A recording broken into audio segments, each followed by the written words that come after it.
Orang-orang yang berjuang fisabilillah tidaklah Allah sia-siakan. Maksudnya apa? Kalau orang yang tidak berjuang fisabilillah, itu Allah cuekin aja, Pak. Karena dia tidak pernah memperjuangkan Allah. Maka orang-orang yang diperhatikan oleh Allah di dunia dan di akhirat, di alam barzakh, itu hanya orang yang berkorban hartanya, jiwanya, waktunya untuk Allah Subhanahu wa ta'ala. Itulah cara cari perhatian kepada Allah Subhanahu wa ta'ala. Apalagi caranya? Kalau Bapak bukan seorang syuhada, orang yang berjuang, senangilah kekasih-kekasih Allah. Pemimpin kekasih Allah siapa? Baginda Nabi Muhammad SAW. Nabi karena beliau sudah wafat, cukup disolawatkan. Tapi pewarisnya kan belum wafat.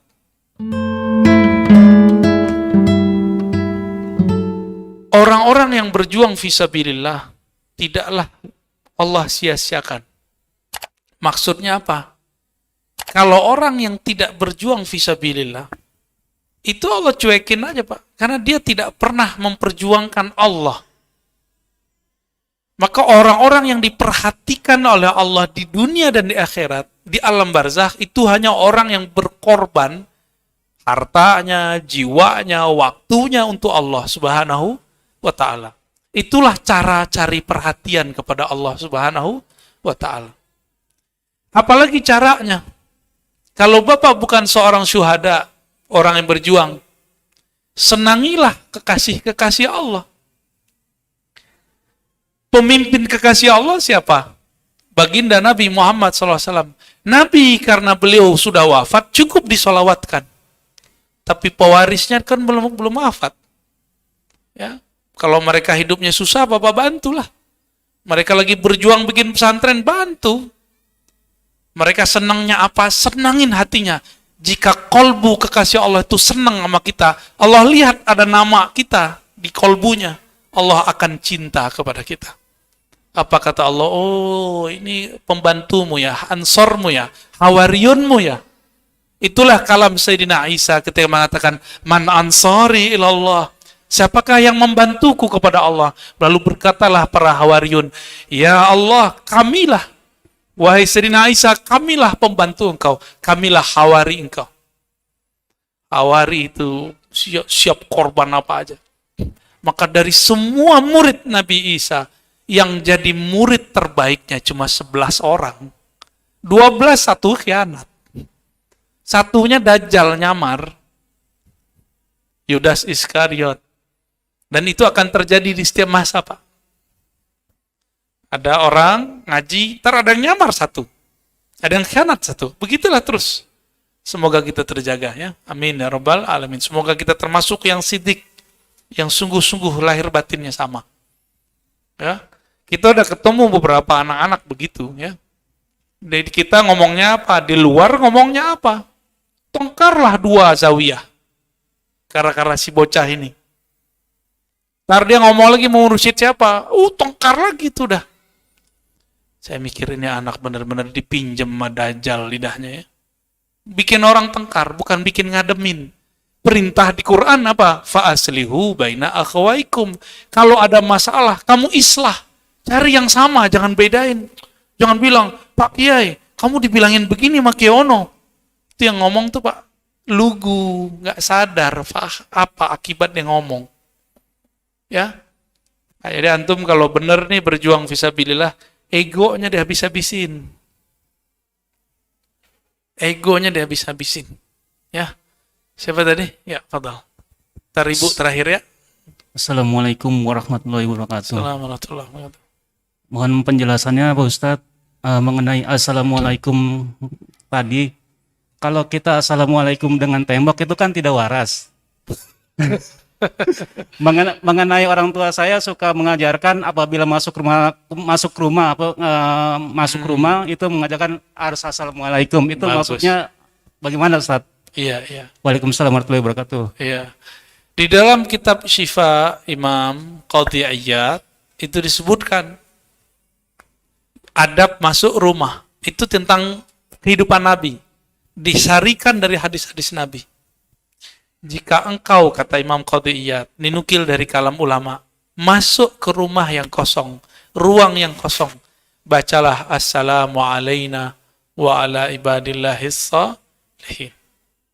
Oleh guru saya ditambahkan, penghulu alam semesta kan Nabi Muhammad. Salam dulu ke Nabi Muhammad. Assalamualaikum ya ayuhan Nabi warahmatullahi wabarakatuh. Baru assalamu alaina. Kenapa? Karena di situ pasti ada jin. Mau saya kasih tahu Pak jin tinggal di mana? Jangan, ntar antum takut. Jangan ya. Ada tempat-tempatnya di sekitar rumah kita dan dia nggak ganggu kok. Ya. Cuma kalau antum ambil makanannya dicekek ntar malam. Ya, belakang Ibu. Paham ya? Oke, terakhir silakan. Assalamualaikum warahmatullahi wabarakatuh. Assalamualaikum. Saya Siti Soleha. Mohon Buya penjelasannya mengenai zikir dan wirid, apa bedanya? Baik. Assalamualaikum. Assalamualaikum. Sebenarnya pembahasan ini next tentang zikir dan wirid, tapi versi Wahabi ya. Nanti versi kita ya. Apa beda zikir dan wirid? Zikir itu artinya menyebut-nyebut, itu level 1. Yang kedua mengingat. Setiap kali kita menyebut nama Allah, itu disebut zikrullah. Kalau kita mengingat kematian, disebut zikrul maut.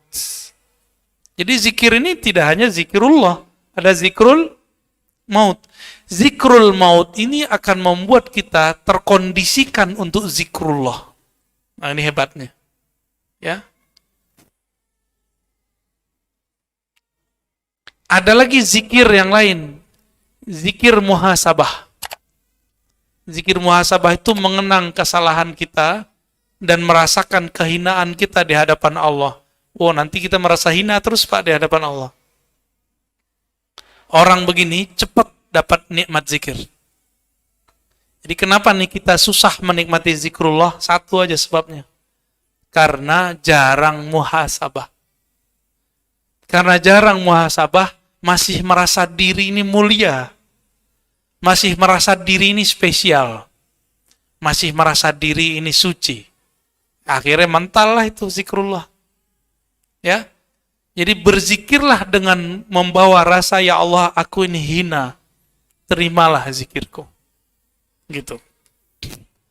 Zikir ini kalau sudah diamalkan berturut-turut, rutin setiap hari, setiap pagi, sore, setiap malam, maka dia berubah, naik pangkat, namanya wirid atau aurad, bukan aurat.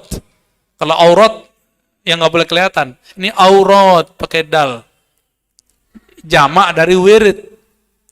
Wirid itu zikir yang sudah berbuah, sehingga kalau ditinggalkan kita merasa ada yang kekurangan. Nah, ini ciri-ciri antum sudah punya wirid. Udah punya wirid belum?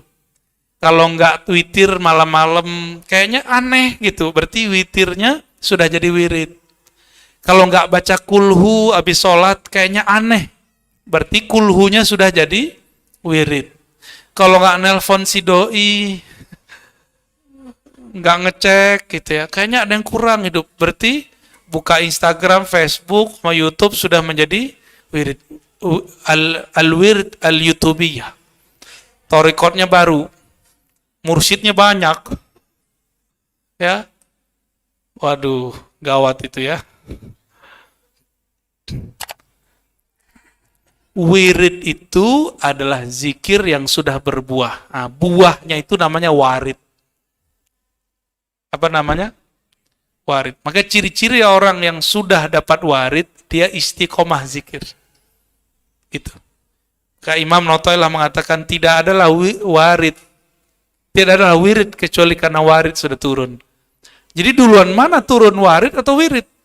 Warid dulu. Allah kasih hadiah dulu. Apa hadiah terbesar kita? Bukan sakti, bukan tenang, bukan bercahaya.